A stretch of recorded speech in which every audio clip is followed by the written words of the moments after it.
بسته هایی که ما برای پذیرایی دخترم در نظر گرفته بودیم، یه دمنوش از سایدینیا بود که اسم این دمنوشش خب دلانگیز بود. چای ترش و سیب و رزبری و بلکبری و آناناس و توت فرنگی، سوهان بود که این البته برای استادایی بود که در واقع استاد راهنما و استاد داور و اینها. آب میوه بود که ما آب پرتقال طبیعی گرفتیم، این بسته ها رو هم گرفتیم خودمون تو این بطری ها پر کردیم و اینم در واقع پک گیفتی بود که تهیه کرده بودیم.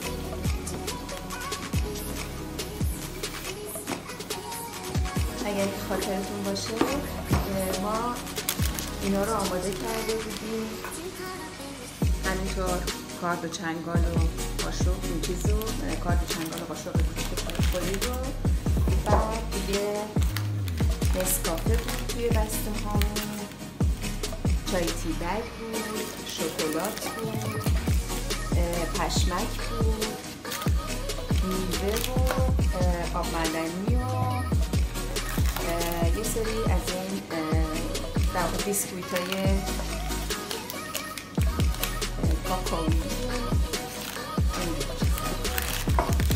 به علاوه البته اینجا دیگه نیست، پیش دستی داشته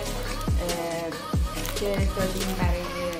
استفاده برای همونجا توی مراسم استفاده شد. این دستمال ها بود که ما رنگ جعبه‌اش انتخاب کردیم و این هم یه دستمال کوچیکی که به صورت دستمال ته جعبه استفاده شد.